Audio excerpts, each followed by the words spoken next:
I hope that everything is fine, and just let me check.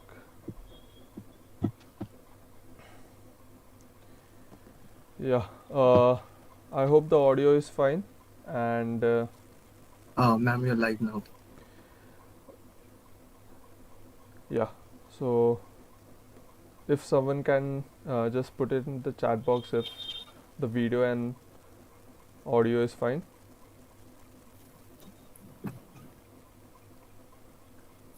Ma'am, first Rajesh is going directly through OBS. Then after he goes, whatever will be said on the YouTube live, you can see everything here.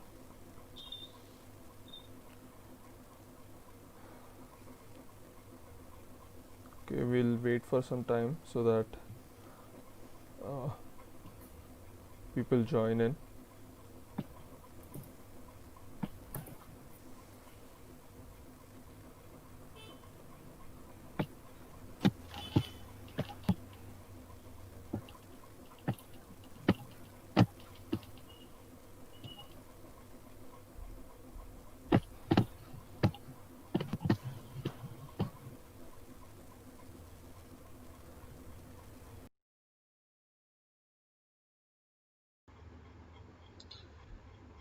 Yeah. Uh, so good evening, everyone. Welcome to the inauguration of our club, the Freudian Paradox, the Cognitive Science Club of NIT Trichy.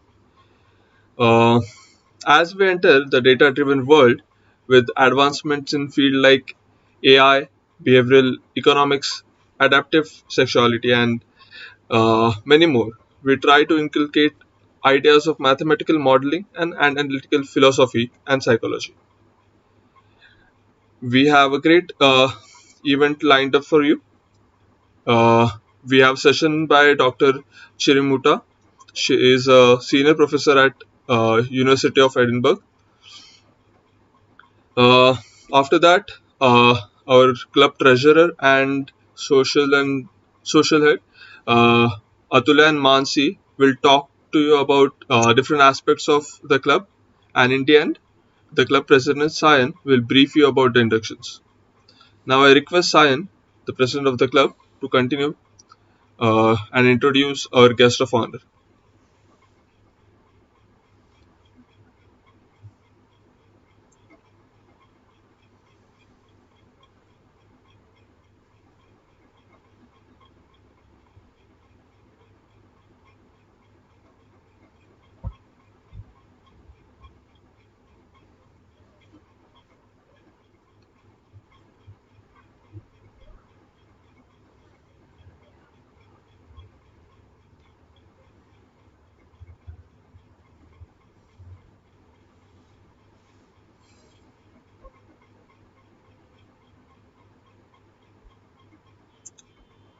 Just a minute. Just a minute. Yeah.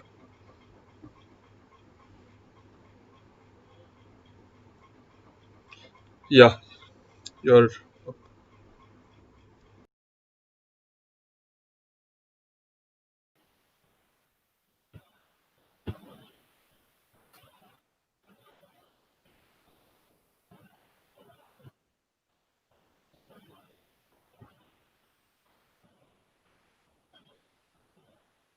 Yeah, okay. Yeah, thank you. Yeah. Very good evening to everybody who's joining from India and correspondingly from around the world. I'm Sayan Kumar Chaki. I'm the president of the Freudian Paradox. Today is the official inauguration of our club, and we are very happy to inform you that we have Dr. Mazviita Chirimuuta with us. She's the senior lecturer of the Department of Philosophy, University of Edinburgh. The area of her specialization is the philosophy of perception and the philosophy of neuroscience. She's the author of a very popular book titled Outside Color, published by the MIT Press. She's also the author of a leading forum and on the work of the philosophy of brain, titled The Brain's Blog. Dr. Chirimuuta has completed a PhD from the University of Cambridge and has correspondingly served as postdoctoral researcher at various prestigious institutions like CNR Pisa, uh, University of Pittsburgh, and Carnegie Mellon University. We are really excited to host her, and she has humbly accepted our invitation, and she'll be giving a short talk on her research now. So I'll just hand over to her, and she'll be taking over the session from here. Thank you, ma'am. Yeah, ma'am, you're live now. Okay, thank you very much for the introduction and for inviting me to come here to speak to the club. It's really nice to be a part of this inaugural event. Right, so my screen should be coming up to you right now. Can people see my screen if I go now? Do you see my slides? Is that good? Rajesh, confirm me, please, if ma'am's screen is visible.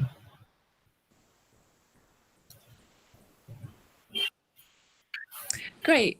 Yeah, so my talk today is called Contextualizing the Computational Mind. So the computational mind, I'll say what that is in a moment. But by contextualizing, what I'm doing is drawing from some ideas about the historical origins of the concepts of computation, specifically looking at the origins of computation within the history of industrialization and mechanization, and seeing how these feed back into maybe whether we should reassess the notion of the computational mind. So this is new work that I'm doing. It's actually the first time that I've presented it to people, but some ideas that I've been thinking about for a while. So I look forward to hearing your discussion. Right, so what is the computational theory of mind, or CTM for short? Well, you can think of this simply as the idea that cognition is essentially computation, and thought being fundamentally a mechanical process. So human intelligence being replicable in a machine. But when we're talking about machines, we're talking specifically about particular kinds of technology. So right now, the dominant form of artificial intelligence using digital computers is obviously deep learning, artificial neural networks. Previously, symbolic AI, or also known as GoFi, good old-fashioned AI, was the dominant technology within the field. So when we're talking about the CTM, it doesn't matter specifically what variant of this technology we're talking about, but the notion of reproducibility of human thought within some such technology based on computers. Right, so when we're thinking about what the CTM is, it's also relevant to think about what computation is. So obviously, there is a whole mathematical theory of computation developed by people like Alan Turing and Alonzo Church. From a historian's perspective, what's really interesting about the origins of the formal notion of computation is how they emerge within the context of human beings actually doing a particular form of labor, which was being a human computer. So prior to the invention of widespread use of computing machines in the mid-20th century, many people are employed doing this task of performing very repetitive calculations again and again for the service of mathematics that needed doing in industry or in science projects. And here's a couple of quotations from Turing himself. So he writes that electronic computers are intended to carry out any definite rule of thumb process, which could have been done by a human operator, like these people depicted here, working in a disciplined but unintelligent manner. So what he's talking about here is his notion of the Turing machine, which is this formal notion of what computation is actually can be thought of as a model of the kind of labor that a human computer does. Similarly, this quotation says, there is a class of problems capable of solution by the machine, the Turing machine, which can be defined fairly specifically. These are a subset of those problems which can be solved by human clerical labor working to fixed rules without understanding. So the point here is that what a computer can do is just one specific thing that humans can do. Humans working under these specific conditions, not using their imagination, just doing this rule following. So one of the essential things about the notion of computation is that it's showing how complex or seemingly complex mathematical processes, which you would think on the face of it require some higher intelligence or insight, can be broken down into simple steps which can be performed in this rote manner just by rule following and without any understanding, as Turing says. Right, so the philosophers' idea of the computational theory of mind is what I referred to just a moment ago. And this is part of a bigger, agenda within contemporary philosophy, which is about naturalization. So I'll read you these quotations from my colleague Mark Spivak, which just explain what's going on here. He writes, "The objective of naturalization is to explain how a system can be mental in terms that do not already presuppose mental life." Or he writes, "Cognitive science's strategy for achieving this goal is to explain mental life in terms of computations implemented by the brain." So the agenda is, if you like, a reductive one. There are these, capacities that creatures, humans and other creatures have, which on the face of it require intelligence. They are not these brute mechanical processes, but this naturalization is showing how actually these seeming capacities, which are seemingly intelligent, could all reduce down into these very simple steps which are not inherently intelligent, just in the way that the notion of computation shows how solving these mathematical problems is actually breaks down into these very simple steps which actually can be done by a system like a machine, which do not have any insight into the problem itself. So you can think of this naturalization as a demystification of the mind. It's showing how, very simple steps lead to complex acts. Or, as I put here, it's a mechanization of thoughts, the reduction of apparently intelligent behavior to processes carried out by mindless switchers or office workers acting mindlessly. So you see there's this equivalence here between the labor of the human computer, who is, according to Turing, working without insight or understanding, and a machine which, as far as we know, is not, has no mental capacities. A couple of things that I think are worth thinking about here is how this agenda of naturalization and demystification you see elsewhere in modern science and philosophy of science. So one very significant move of demystification you see in the theory of evolution by natural selection. So prior to Darwin's theory, it was taken at face value that the process of species of living forms evolving, which would have adaptations, or not even evolving, just coming into existence, which would be adapted to their environment. It was presumed that that process required some intelligence behind it. And what the theory of natural selection does is show how actually, brute, mechanical, unintelligent steps accumulated together can bring about adaptations of creatures to their environments. So that's that similar process of showing how simple steps accumulated together can explain complex, intelligent seeming results. Another comparison, which I think is quite striking here, and actually this talk is actually going to be more about ideas from political economy than biology. One can draw this comparison again with the notion of the invisible hand. So this is this idea which is said to be originated in Adam Smith, but has certainly been taken in different directions by economists in the 20th century. This is this idea that, in order for there to be markets in which the distribution of goods reaches, people as needed. So in order for that to be markets, you might think on the face of it, there would have to be some central plan or some kind of intelligent organizing agent ensuring that there is this kind of rational distribution of goods.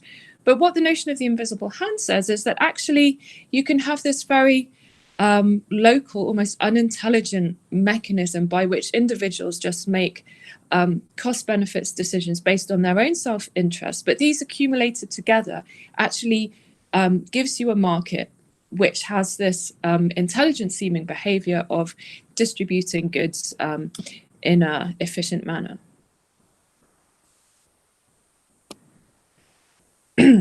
So yeah, the rest of this talk is going to be looking more at this ideas around the process of industrialization and mechanization and how that's in the background of the history of computing. So Adam Smith will figure in this. The central idea from Adam Smith that we'll be drawing on is the notion of the division of labor. So this part of the talk is very much informed by and sort of just representing some ideas which are in this paper written by Lorraine Daston. I'll give you the full citation at the end. So the notion of the invisible hand is one in which, individual agents in a community, they pursue their own self-interest, they have a specialized, form of production they barter with other people. And then, goods are distributed as needed. So it kind of involves a division of labor as well. But more specifically, in the history that Daston is telling, she says that there is this three-stage kind of standard story amongst historians about how computing developed, how computing originated. So most people begin their history, so I wouldn't say most, frequently people begin their histories of computing with the inventions in the 17th century by Pascal, so the adding machine, and then there was Leibniz's machine as well that could do multiplication. But these historians like Daston and also Simon Schaffer, they like to sort of look more at the not just the purely intellectual developments behind computing, looking at these social and economic factors as well. So in Daston's three-act drama that she relates, and she thinks this is a fairly consensus view amongst other historians as well, she says, okay, look first at Adam Smith and the Wealth of Nations, and also how Adam Smith drew his idea about how the division of labor is a central driver of the creation of wealth within a society, how he drew from this entry in Diderot and D'Alembert's Encyclopédie, which is the famous pin factory. So the story of the pin factory is just, as depicted at the start of The Wealth of Nations, just making this point that, for one person by themselves to make pins in a workshop, if they have to do all of the different stages that go into producing a pin by themselves, this will be extremely inefficient and they will not be able to make many pins in one day. But if you divide the labor up into different routines and each laborer performs one of these routines, it's far more efficient and you'll be able to make many more pins in a given time. Just as like a historical aside, one commentator or historian, anthropologist, Graeber, actually argues and points out that the pin factory is prefigured in this Persian text by Ghazali called The Revival of the Religious Knowledge. There is this depiction of a needle factory in which the process of making one needle is divided up into 25 separate stages performed by different laborers. And they're sort of making slightly different points from the later economists. But Graeber argues himself that probably this text had some chains of influence from the later writers in the 18th century. Focusing more on the lesson for today, one of the stories you could say about what happens with the division of labor is that you start off with one person who is a generalist. And when division of labor intensifies, what happens is the stage of production is broken down so much so that each individual person performing the task, instead of being a generalist, becomes so fixated on one particular job that they need to do that they end up actually not having much skill, because they're just performing such and such a simple task that they are actually a fairly unskilled labourer as the division of labour increases. And once you have this process of like de-skilling the human labourer, that the production process can then be put into to be duplicated by machines. So this trajectory of mechanization, as starting with a skilled human labourer and ending up with machines, going via this like de-skillification of human workers, this is very much the story told in Marx's political economy. So Marx obviously read Smith. He drew slightly different lessons from the process of division of labour that Smith did, seeing it as ultimately as what leads to the machines making human work obsolete, and kind of also impoverishment of human workers. But back to our story of computation. It turns out that this story told by Adam Smith at the start of the Wealth of Nations about the pin factory and how that leads to greater efficiency and therefore greater wealth was picked up by a French mathematician, Dept, who wanted to see how mathematical calculations could be done more efficiently. And this is work that sort of started in the 1790s.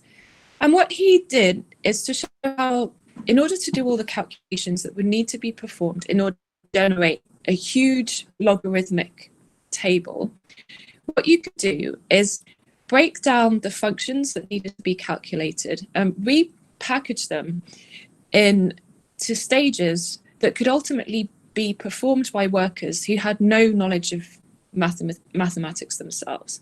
So you have at the top of this pyramid a few very expert mathematicians who show how the function could be analysed differently, and then some middle stage calculators sort of write down, you know, the work that needs to be done in terms of the actual numbers to be added and subtracted. And then you have this army of unskilled workers, people who know basically no maths, or just other than, you know, arithmetic of addition and subtraction, and they're set to work doing the basic calculations that will then lead into this huge logarithmic table, which is the ultimate result of this project. So you can see how there is the same mechanization trajectory as you know, one skilled mathematician who's a generalist showing how the same task could be done by an unskilled laborer. And then ultimately, I'm sure you guessed, the birth of computing is about how ultimately this unskilled work gets duplicated by a machine.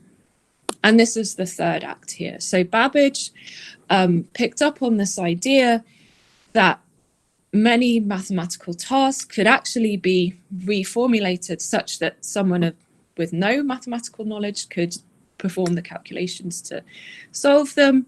And then he built a machine which could duplicate the work of unskilled laborers. So this is a quotation from Babbage, who wrote, so as well, I should say, on the left-hand side, you have here the difference engine, which is actually a computing machine that he built in the 19th century, or had people built. He designed, and then other people built it. Anyway, to quote from him, he writes, "We have already mentioned what may perhaps appear paradoxical to some of our readers, that the division of labour can be applied with equal success to mental as mechanical operations, and that it ensures in both the same economy of time." So he's, you know, consciously referring to the division of labour and saying this is the principle behind the origins of computing, showing that you have the same process in parallel in this mental domain as with this concrete domain of manufacturing goods.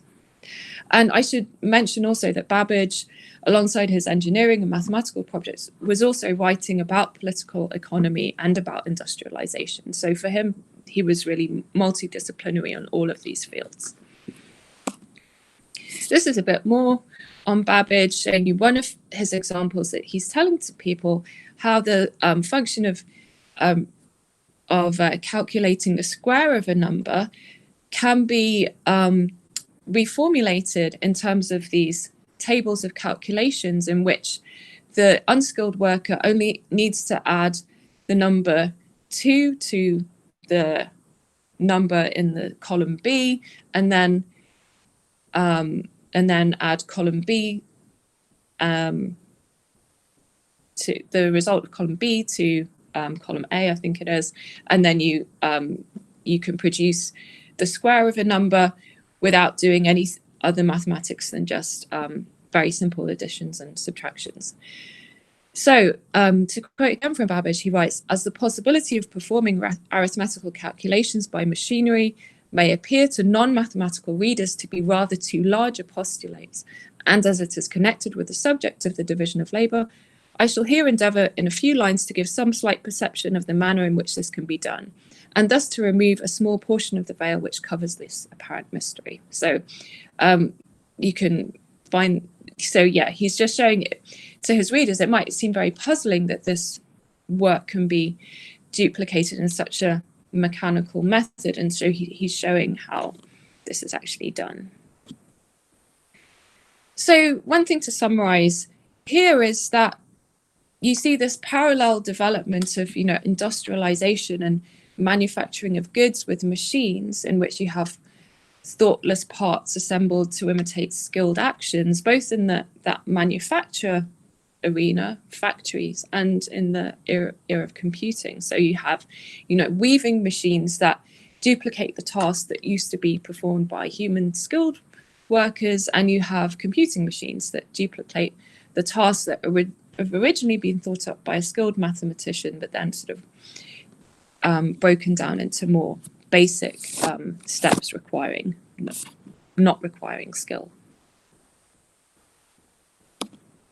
So what does this contextualization of the history of computation tell us about the computational theory of mind? How should we revisit the computational theory of mind in the light of knowing something about this history? So just to recap, the CTM is the claim that cognition is essentially computation.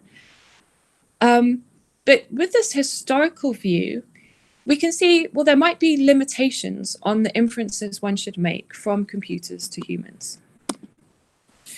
So we talked about this mechanization trajectory. One of the things to note here is that when a task gets mechanized, the way that it's done is adapted, right? It's not like the machines are doing the same steps, like duplicating the processes that were originally done by the first skilled laborer. So as Daston puts it, mechanical weaving looms do not operate the way human weavers did. Similarly, you know, the analytical intelligence.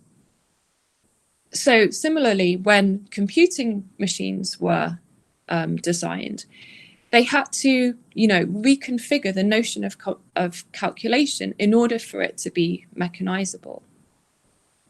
So as she writes, the sequencing of human and mechanical labor in a textile factory requires breaking down tasks into new and counterintuitive ways.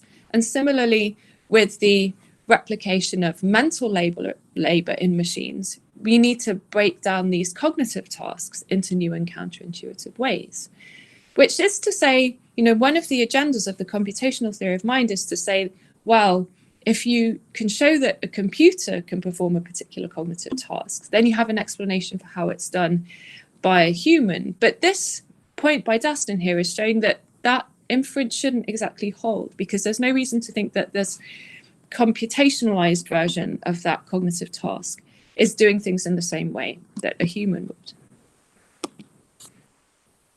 So, well, I've brought in a quotation from The Wealth of Nations here, where Smith is conceding something about the de-skillification that happens when humans are working in factories, performing very simple and repetitive tasks, literally mind-numbing tasks. Smith writes, and this is a very famous quotation, that the man whose life is spent in performing a few simple operations, of which the effects are perhaps always the same or very nearly the same, has no occasion to exert his understanding or to exercise his invention in finding out expedients for removing difficulties which never occur. He naturally loses, therefore, the habit of such exertion and generally becomes as stupid and ignorant as is possible for a human creature to become. So this is actually a point in the text where someone like Marx would very much agree with Smith, because Marx always talks about alienation and how, having people work in factories doing repetitive tasks just leads them to be in a more miserable human condition than they would outside of industrial work. Anyway, back to naturalizing the mind. So the computational mind, theory of mind, makes this inference from computer performance to human cognition, saying that building a computer model can explain intelligent human cognition. But when you're, building a computer model of human cognition, what you're generally doing is breaking down the mental activity of a human being into different things. So, perception is treated as a different kind of module, if you like, from motor control or from central reasoning. So what you're doing is you're breaking down the one human being who's a generalist and seeing them as this set of different expert systems, like a perception system and a reasoner and a motor planner. And then, because ultimately you're showing how computer algorithms could perform this, you're breaking down these expert systems into these basic operations, which could be done on a digital machine. But the point that we're supposed to be learning from this story about mechanization in industry is that, again, and I repeat, again, when you have this process of, adaptation towards machine operation, you're not retaining the performance in the same way that it was done originally by the generalist, right? So there's this problem about this inference that the CTM is making. I think one of the insights that we can glean from this actually is if we focus in on one of the lines from that Smith quotation, is that what makes the factory worker be so numbed in his mind, as Smith says, is describing, and I'm not saying that all factory workers in real life are rendered mind numbed, but this is just what Smith is saying as a massive generalization, of course. He's saying that the reason why, the person who's doing repetitive tasks is not having to exercise their understanding is that there's no circumstances in his work where he has to invent new things or remove difficulties or solve problems.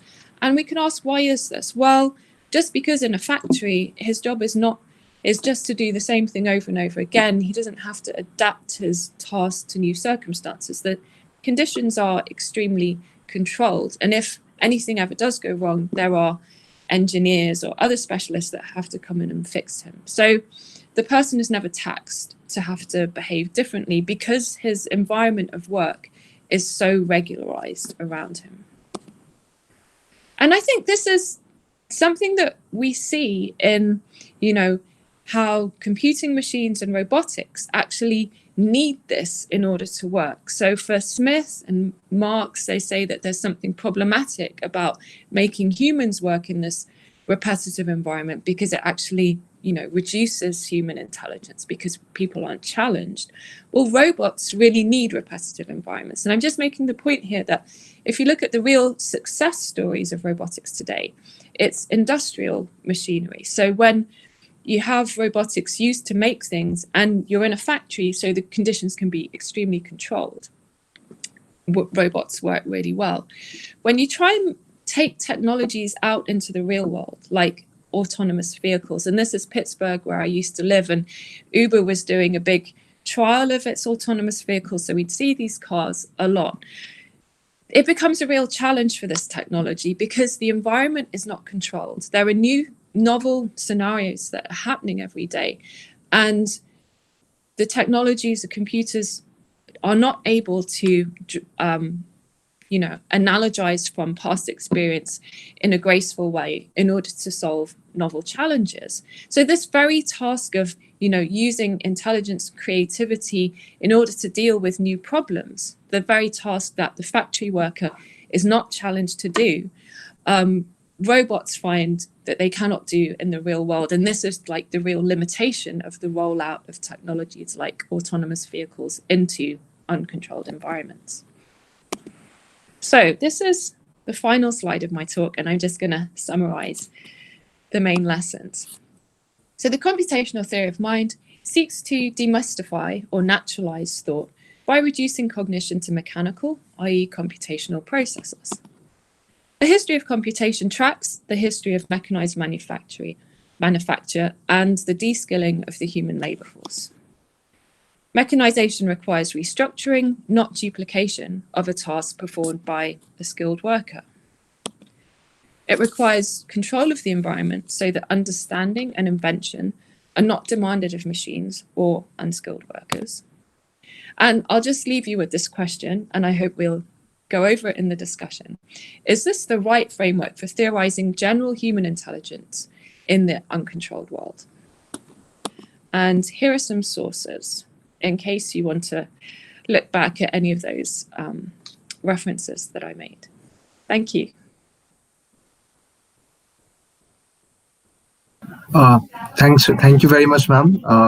That was a splendid talk. I hope a lot of people have questions now. Rajesh, will you just just change it to the question answer mode? Yeah, split the screen, Rajesh.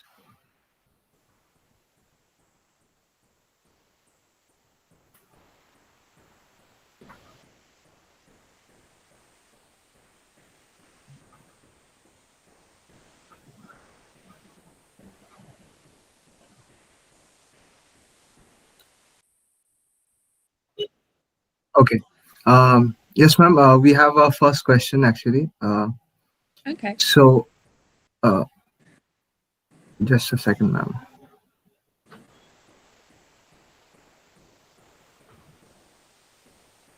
Okay, ma'am. Here's our first question, and asks that when we implement computational intelligence to brute force solving mathematical problems, that does not give us much insight about the problem unless a actual human being tries to solve a problem mathematically without using a brute force algorithms.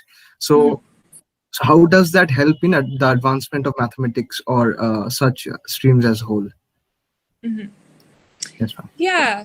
Well, I mean, I guess my inquiry here isn't so much about the advance of mathematics, but maybe you're raising the same skeptical question that I'm raising about the computational theory of mind, which is just to say that when you have a, computer, duplicating a task performed by human beings. So, I do perception, so I like to think about visual tasks.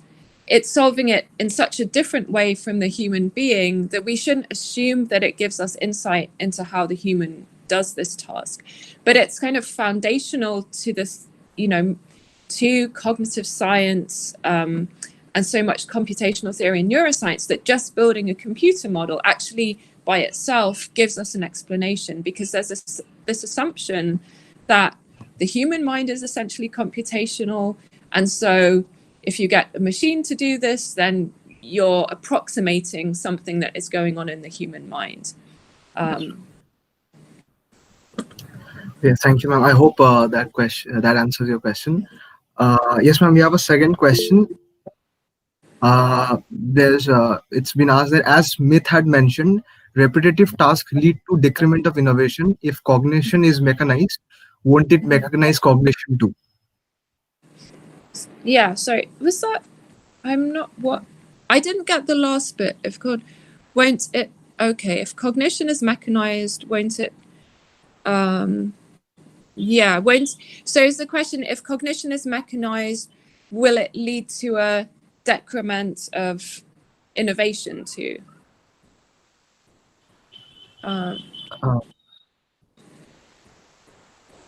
Yes, ma'am. I think that's the question. Yes, ma'am. Yeah.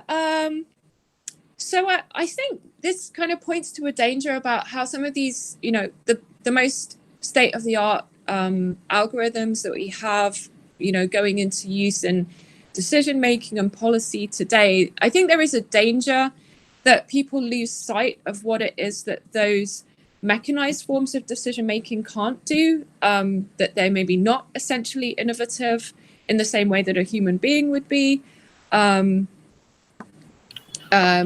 And so I think it doesn't mean that there's anything, per se necessarily wrong about using algorithms as tools to aid human cognition, but just that if we completely relied on them, then it would lead to less innovation, I think. Yeah. Ma'am, we have a follow-up to that question. So he's asking if, in that case, won't it stop building of new emotions or cognition as a whole? Well, I wouldn't say that it would necessarily stop humans, building new emotions or cognitions, because, human thought, by itself could just be going on in the same way, unless you're thinking about some kind of science fiction scenario in which there is like human-computer interface or brain-computer interface, and then there would be much more maybe influence of the machines onto human cognition. But I mean, you might be interested to read one of the things that people like Dustin are saying in their work is that, in order for, in these industrial settings or economic settings, for humans to use computers, they have to kind of change how they're thinking about processes, and maybe human thought becomes a bit more computational because we're having to work with computers. And so, yeah, there is a shift there as well. Yes. Ma'am, we have a question from Karthik Shiva. He's asking, this is a question from neuroethics. How long it may take for neuroimaging results to consider in court judgment? Example, the Havana syndrome. Yeah. This isn't something that I've been looking at in any detail. I know there's a lot of controversy about whether neuroimaging results should be admissible in court judgments, and different countries are taking different decisions on this, but it seems like people are very much aware of the limitations of some of these technologies. Ma'am, we have another question that asks, in the famous knowledge argument, suppose we are able to copy our neural structure of a particular human on an AI, and if you're provided with similar binary questions, will considering neuroplasticity, will the AI system and the human answer both the questions similarly? Yeah. Well, so the initial point was that you are duplicating a human in a computer. Yeah, ma'am. He's asked that we are duplicating the neural structure of the brain, considering neuroplasticity on an AI system. Yeah, I mean, I think that just assumes that it's possible to recreate all of the relevant structure in a human brain in a machine. There are so many processes that occur in the brain, which, according to the standard computational theory of mind, you need to duplicate in a machine. Like a artificial neural network is a very highly abstract and idealized version of a human brain, but there's no reason to think that would have all of the right details there that would enable that machine to duplicate the human thought. So yeah, I think it's an open question how much of the brain is actually simulatable. We have one final question, ma'am. It's also from, it says that Frank Jackson had proposed a thought experiment on color, and he asked whether if Mary, he just asked about he didn't talk about so he's talking about the Mary's room problem, ma'am. He's asking, suppose in a system, if Mary is born in a hypothetical system, Mary is in a black and white room for a long of 30 years, and she's studying color, but she hasn't perceived color. throughout. Now, if at the age of 30 she perceives color for the first time, will she learn something new? And he has asked as a follow-up question that is color perception relative to humans? I think he is asking from your previous talks. Yeah, sure. I think color perception is a human relative thing. So I feel like, I argue in the book that colors for human beings are just a different kind of property from colors for a dog or colors for a pigeon, all those kinds of things. When it comes to the knowledge argument, I don't write about that in the book. I do tend to think that it is significant that Mary has a new phenomenal experience. I do also think that the thought experiment is not particularly coherent as well. Yes, ma'am. Yeah. Rajesh, do you have any more questions?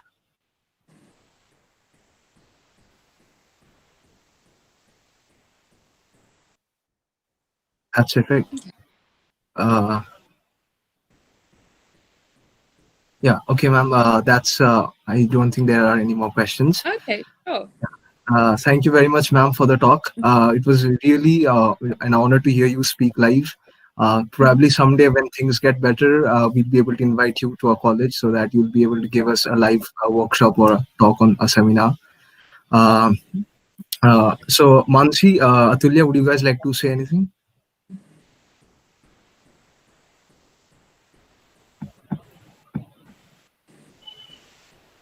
Thank you so much, ma'am, for giving us your valuable time. We are really blessed to have you in our meeting, and I'm a huge fan of yours. I watch a lot of your papers and all. So thank you so much, ma'am, for being here with us. Ma'am, if it's okay, can we have just 2 questions? We just received 2 questions. Yeah, sure. I just wanted to say, no, it's really my pleasure to come along and meet you guys. And thank you. I wish you a very successful club. Thank you so much, ma'am. Ma'am, we'll just have 2 questions. It's like it goes. As a mathematics student, I would like to ask whether theorems proved by human mathematicians have any objective truth external to human beings or any other human beings. Yeah, I mean, this is like really not the scope of the kind of thing that I study as a philosopher. So I know it's a huge question, obviously, in the philosophy of mathematics. I think that most do believe that mathematics is an objective truth external to human beings. That would be the consensus view. My own philosophical leanings like skew quite Kantian, so I'm more open to the ideas that mathematical truths are in some way human relative, but that's I believe not a very popular view these days. Yes, ma'am. And there's one last question. How much conscious state is different from cognitive state? Do you think cognitive ability is modulated by conscious level? Yeah, so one of the assumptions of the computational theory of mind tends to be that, consciousness is more or less epiphenomenal to cognition. But I argue elsewhere that that's more of a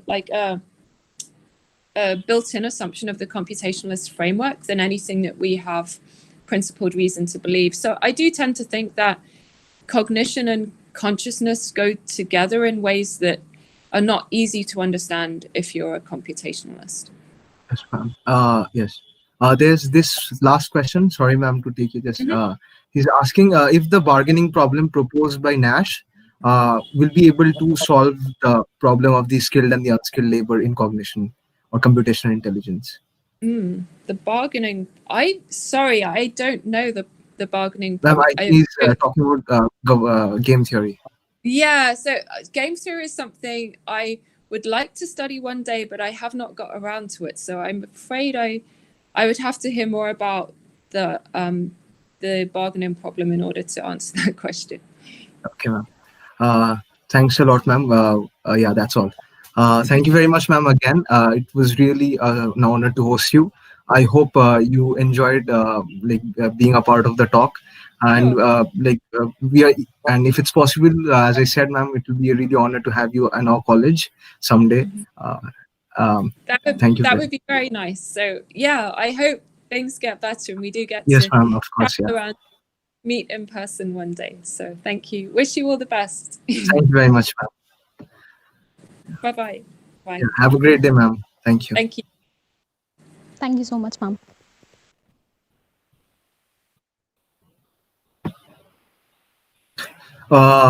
Yes, I hope just you guys just stay. Atulya and Mansi would like to speak something.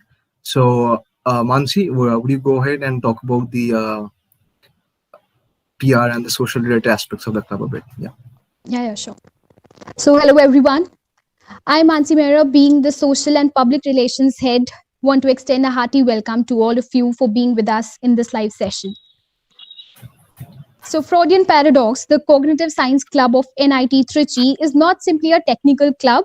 It's also deal with some of the social aspects.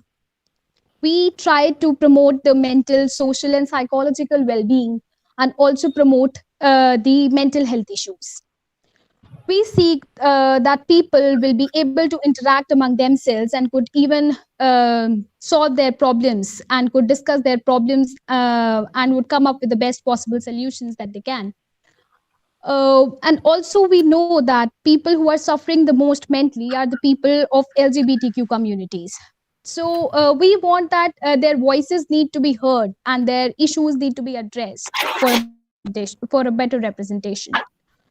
So we'll provide a safe place to them in the campus by providing, by having, by spreading the awareness among them about it. We'll also have a range of events in the club, as if we'll have the seminars or the webinars in the club that will be related to the mental well-being.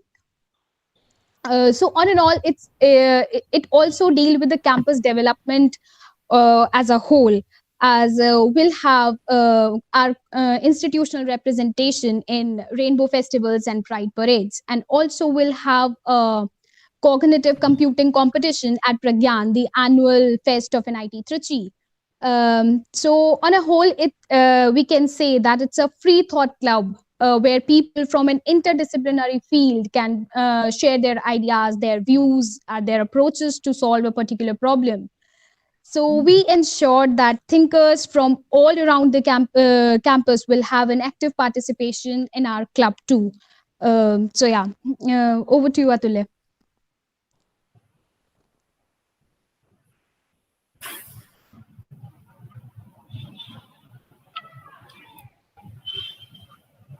So yeah, good evening, everyone. I'm Atulya Akash, treasurer of the Freudian Paradox.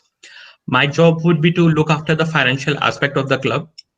I hope you have all gone through all the various events we are going to conduct in the future. So additionally to that, if you have any good idea regarding any event which you think should be a part of our club, you can always reach out to me and we can discuss every aspect of it and discuss whether it's achievable or not. And in the future, I'll be forming a team who will be in charge of implementing the event plans, will basically try to find sponsors for our club.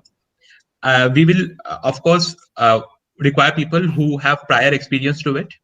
And even if you have a knack for it and you are interested in that, we'll consider you. We'll be basically having a task force who will be in charge of conducting the smooth transition of the events of the club. And if you ever face any problem or issue related to the club, whether you are not happy with the pace of the club or all in all you're not getting what you expected from the club, you can always reach out to me and I'll try to help you in the best way possible. So that's all from my side. Over to you, Sayan. Yeah, Atulya, thank you very much. Yeah. I hope you guys enjoyed the talk very much.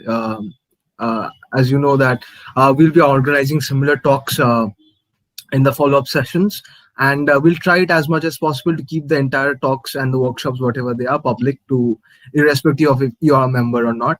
But of course, we'll have exclusive access to exclusive talks and workshops and seminars for our members as well.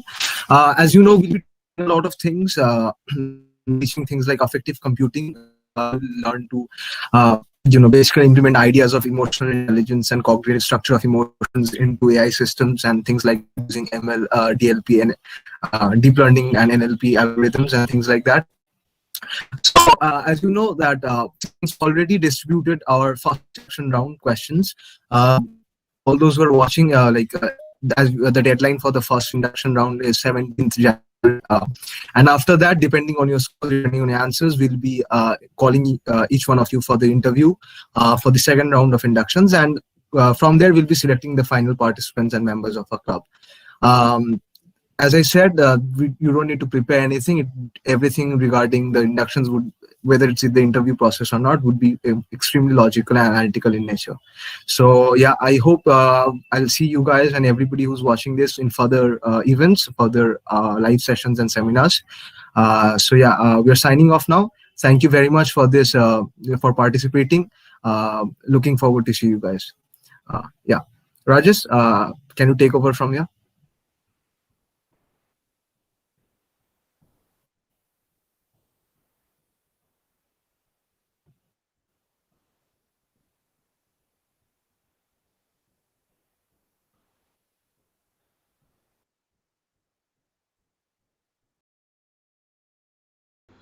Yeah, thank you everybody for coming out, and we hope to see you.